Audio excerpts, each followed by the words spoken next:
हो रहा हो, इसका मतलब है केतु खराब है, आप उसका कान छिदवा दीजिए। खैर कर्ण छेदन संस्कार अपनी भारतीय सभ्यता में है, तो करना चाहिए। इतने अच्छे आजकल कोई एक्सप्लेन नहीं किया। तो कर्ण छेदन अपने संस्कार में है, तो उनको लगा कि चिड़चिड़ा और जिद्दी हो रहा है बच्चा, तो गॉड, मुझे ना हंसी आ रही है। तो कान छिदवा देना चाहिए। अब उन्होंने अपने बच्चे का कान छिदवा दिया। सुबह राधे राधे। तो उन्होंने कान छिदवा दिया अपने बच्चे का। हाँ, नहीं बिल्कुल होना ही नहीं चाहिए थी, तो किसी की आत्मा को मार के क्या खाना। तो उन्होंने कान छिदवा दिया। मैंने बहुत करीब 6 महीने बाद उनसे पूछा, ये मैंने कहा अब इसका नेचर ठीक हो गया बच्चे का? तो बोलते हैं नहीं। ऐसे ही एक बार कोई बोला कि लाल किताब का टोटका है कि आप नथ पहन लीजिए, नाक छिदा लीजिए, पुरुष के लिए है। अगर आपको कोई ग्रह बहुत ज्यादा परेशान कर रहा है तो नाक छिदा लीजिए। तो हमारे पास कोई आया, तो हमको बोलता है कि मैडम हम नाक छिदवा ले क्या, और ऐसा ऐसा ऐसे किसी ने बताया है। तो मैंने कहा हाँ, कल के दिन फिर वो बोलेंगे कि आप चूड़ियां पहन लीजिए, आप बिछिया पहन लीजिए, आप पायल पहन लीजिए, आप सब करके देख लीजिए। माता पिता सोचेंगे कि हमने तो अच्छी खासी लड़का संतान जन्मी थी, पुत्र संतति प्राप्त हुई थी हमको, अब हमारी पुत्र संतति बिछिया चूड़ी बिछिया पहन के घूम रही है, कमरबंद पहन के घूम रही है। तो आप छिदवा लीजिए नाक, हमको क्या दिक्कत है। अब हम मुझे छिदवाते रहिए। तो एक्चुअली ना आदमी तो मतलब एक्चुअली ना आई एम ना मुफट टाइप एस्ट्रोलॉजर। तो दैट्स व्हाई कि मेरे क्योंकि जो बात है सच है तो है भाई। और मेरे को ज्ञान है कि क्या चीज। तो कल के दिन माता पिता कहेंगे आप नाक छिदवा ली, उन्होंने नाक छिदवा मिला है, मैंने इतना अच्छा लड़का जन्मा था, पुत्र संतति प्राप्त हुई थी, इतने मैंने मंदिर पूजा पाठ किया, इतने संत महात्माओं से आशीर्वाद लिया, अब ये लड़का मेरा नाक छिदवा के घूम रहा है। तो तो नाक छिदवा के घूम रहा है। तो मैंने कहा बनी नाक ही क्यों छिदवाना है, कुछ उसमें कहा गया है कि आप लाल किताब में ही कहा गया है आप कंगन धारण करें जिसपे चांदी का कंगन हो, जिसपे लाल रंग का रंग लगा हो, लाल और सफेद हो, या लाल या हरा करके। लाल किताब के ये सारे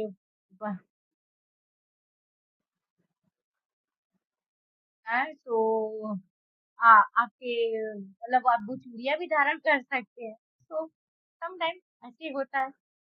कोई नहीं, एस्ट्रोलॉजी का यही मजा है, कोई किसी के साथ अग्री नहीं करता है। तो लड़की और लड़के के भी अलग उपाय होंगे। देखो उसमें कहा गया है कहीं पे, लाल किताब में ये एक बात आती है। आप कल कर लीजिए, कल कर लीजिए, लाइफ खत्म होने के बाद अभी भी कर सकते हैं, अभी तो खैर लेट हो रहा है। अगर आपकी डिटेल्स है तो आप कर लीजिए। और आप दो सेक्शन में कर लीजिए। एक सेक्शन में आप ऐसे करिए कि एक बार आप कॉल करिए, तो हम डिस्कस कर लेंगे। और देन मैं आपकी जो डिटेल्स होंगे वो नोट कर लूंगी। फिर आप मुझसे एक बारी फिर से कनेक्ट करिएगा बाय चैट। तो मैं आपको टाइम दूंगी कि आप इस दिन इतने बजे मेरे से सो आप इतने बजे मुझसे कनेक्ट करिएगा। तो क्या होगा कि जब आप चैट पे आएंगे तो मैं आपको सारे रेमेडी रिलेटेड सारी चीज आपको व्हाट्सएप कर दूँ, वो सर चैट पे भेज दूंगी। आपके जो आप एस्ट्रो की चैट पे आएंगे, तो उसमें आपको कम टाइम लगेगा। तो एक सेशन मान लीजिए कि 30 मिनट या 45 मिनट का डिस्कशन का हो जाएगा, 1 to 1 का। और देन आप उसको मैं आपको पूरे रेमेडीज भेज दूंगी। और फिर उन रेमेडीज के आधार पे अगर आपको कभी क्वेरी रहती है, तो जब मैं लाइव में आऊंगी तो आप मुझसे पूछ सकते हो। जनरली मेरे बहुत सारे क्लाइंट्स यहाँ पे ऐसे ही करते हैं। मैम वो आपने बताया था वो कैसे करना है, तो वो फिर आपको दोबारा आपके पैसे बर्बाद नहीं होंगे।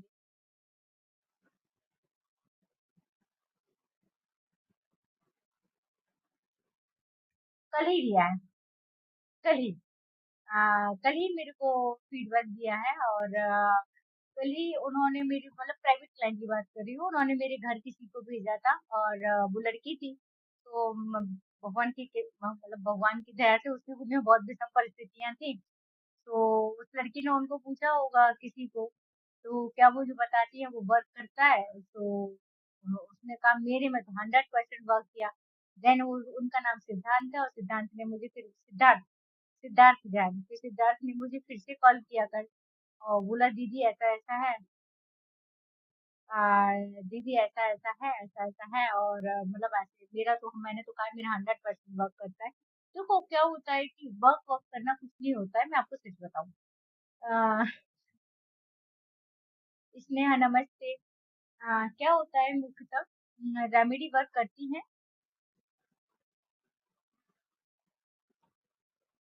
इसमें इसके लिए कुंडली देखनी पड़ेगी, और मेरे को जानने वाले लोग सारे जानते हैं कि मैं लाइव रीडिंग नहीं करती हूँ।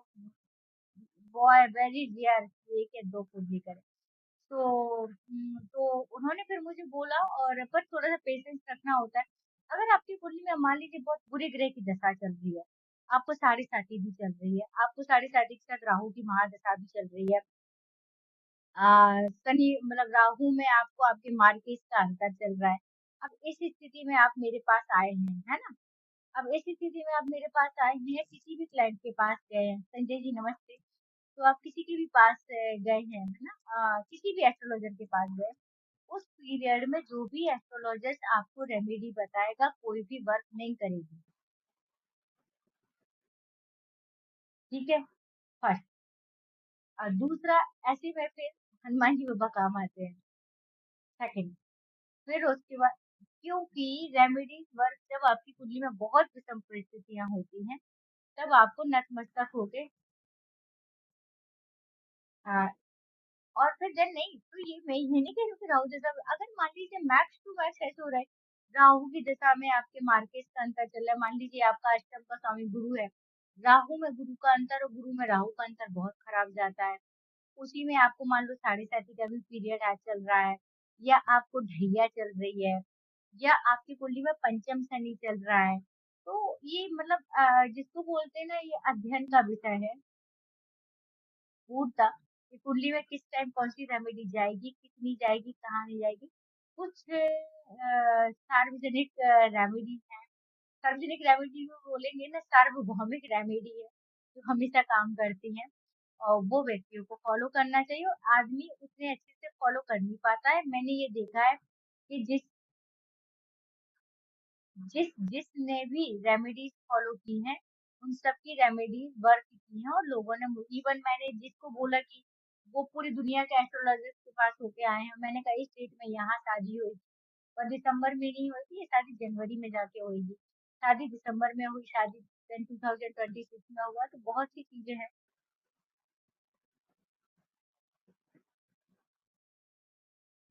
सब नया जी।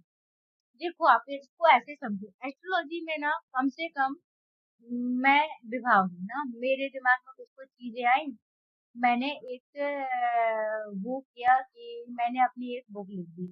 ऐसे पुराने जमाने से ही हमारे जितने ऋषि मुनि थे, उन्होंने लाखे लाखों बुक लिख के रखी हैं। अब क्योंकि क्या हुआ कि अभी रील का जमाना आया, अ, अभी रील का जमाना आया है, अब रील का जमाना आने से क्या हो गया कि रील के ज़माने में हमको रोज़ कुछ रील में नया बना के भेजना है, कि हमारे जो सारे लोग बता रहे हैं, लोग अगर सारे मूलांक 3 का बता रहे, 4 का बता रहे, 2 का बता रहे, वृषभ का बता रहे, तुला का बता रहे, तो वही तो सारे लोग सुनेंगे नहीं, है ना? तो नहीं, मेरी कोई बुक नहीं है भाई, आएगी जब बता दूंगी। तो वो सुनेंगे नहीं ना, तो क्या होगा कि आपको नया टॉपिक लेके आना है, आई कैचिंग टॉपिक लेके आना है, ईयर कैचिंग टॉपिक लेके आना है, जिससे आप, जिससे लोग कनेक्ट हो और आपके लोग महत्वन है, जिसको बोलते हैं ना, आपको महात्मा गांधी। तो जैसे अभी उन्होंने आत्मा कारागृह के ऊपर बहुत लोगों ने बहुत टाइम तक किया, फिर बहुत चीजें हैं। देखो जनरली कुंडली में क्या देखना है, लग्न देख लेना है, लग्न का स्वामी देख लेना है, ठीक है, लग्न का स्वामी देखना, शनि और राहु की दृष्टि की स्थिति देख लेना है, और नवमांश देख लेना है, शादी की बात है तब। और भी कुछ चीज़ों में देख लेते हैं, और इसके अलावा शटबल में देख लेना है जाके कौन सा ग्रह सबसे बली है। शटबल देख लिया आपने इतने में, और फिर उसके बाद बहुत मैथ्स देखने ही है भैया, तो फिर देखो कौन सा ग्रह कौन से नक्षत्र में जाके बैठा है। फिर उसके बाद आपको देखना है कि मैत्री चक्र क्या है ना? कि मैत्री चक्र देख लेना है कि मैत्री चक्र में, मैत्री चक्र में वो ग्रह कैसे आपस की मैत्री से बैठे हैं या नहीं बैठे हैं। अब लेकिन लोग इतने फ्रस्ट्रेट हो चुके हैं जीवन में कि वो ना चाहते हैं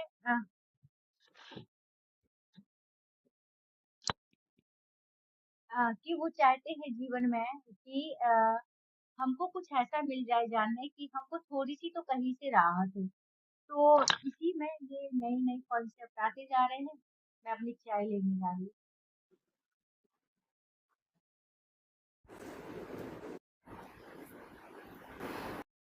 नीलम स्टोन काफ़ी सोच समझ के पहनना चाहिए ना वैसे।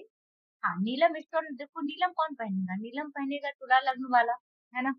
नीलम पहनेगा वृषभ लग्न वाला और नीलम पहनेगा मिथुन लग्न वाला, विशेषकर जिनकी भाग्य भाव का स्वामी नीलम बन जाएगा, शनि बन जाएगा। शनि की प्लेसमेंट देखनी है ना। अब उसके बाद आप आ जाएंगे तो 4 के बाद 4, 5, 6, 7, 8, 9, 10, 4 वाला भी नहीं पहन सकते, है ना?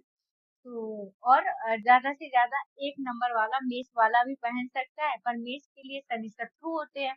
होते तो 10वें और 11वें घर के स्वामी हैं, पर क्योंकि छठे से छठा होता है 10th हाउस, 11th हाउस, तो वो भी नहीं पहन सकते हैं। अब कौन पहनेगा? ले दे के बचे 3, एक तो तुला लग्न वाला पहनेगा। हाँ जी, जुपिटर के लिए पुखराज होता है। एक तो तुला लग्न वाला पहनेगा और एक पहनेगा आपका वृषभ लग्न वाला, एक पहनेगा आपका मिथुन लग्न वाला। जो 3 लग्न बचते हैं ले दे के, जिनको हम रिकमेंड कर सकते हैं कि आपको नीलम धारण करना चाहिए।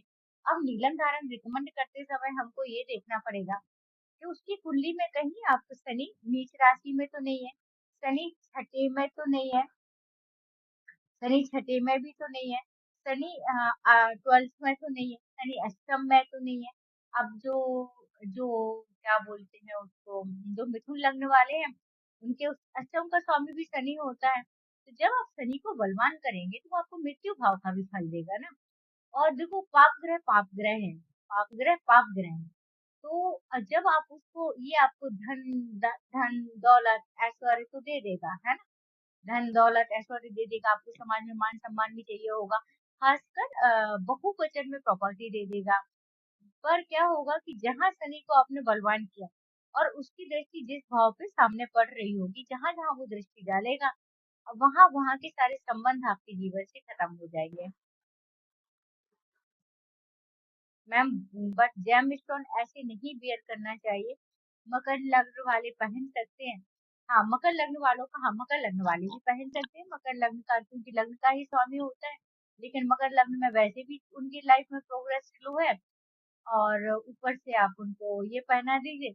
अगर लग्न में ही शनि बैठा है तो सप्तम भाव की सेवा रामचंद्र की जाए और फिर पिताजी के साथ संबंधों की जाए और पर अगर सही स्थिति में बैठा है तो वो भाग्य भाव में बैठा है, वो प्लेसमेंट की बात है।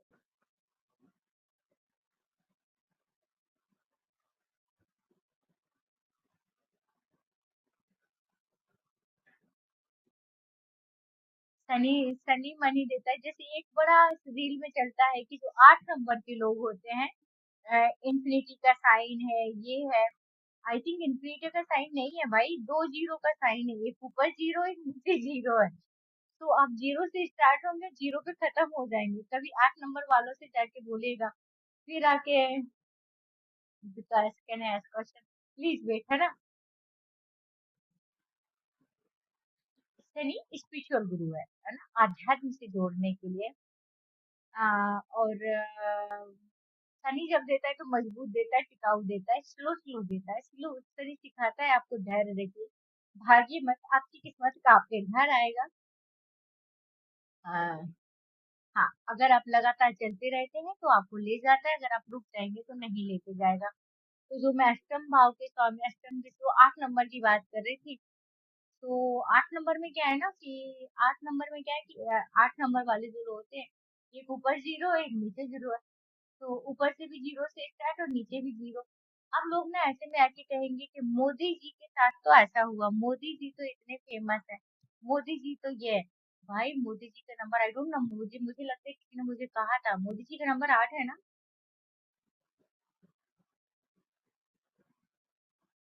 मोदी जी का नंबर 8 है ना, if I am not wrong.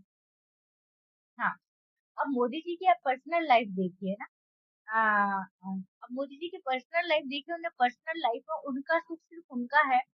Ideally तो वो एक आध्यात्म मतलब वो जिसको बोलेंगे ना सन्यासी की ही तरह है। ना तो उनकी वाइफ को उनसे सुख हुआ, ना उनका पारिवारिक सुख है कोई। वो अकेले ही खड़े हैं जीवन में। तो उन अकेले ही खड़े हैं जीवन में। वो जो कर रहे हैं वो करेंगे, उनके साथ चीजें खत्म हो जाएंगी। तो उनकी सफलता की वजह से उनके परिवार जो, क्योंकि जब हम पारिवारिक जीवन में होते हैं, गृहस्थ जीवन में होते हैं, तो हम जो अर्न करते हैं, हम जो अचीव करते हैं, उसके पीछे उद्देश्य ये होता है कि इससे हमारा परिवार पोषित होगा। और अगर हमारा परिवार पोषित नहीं हो रहा है, तो जब हमारा बहुत परिवार ही उससे पोषित नहीं हो रहा है, तो उस नंबर्स का, उस सफलता का कोई मतलब ही नहीं है।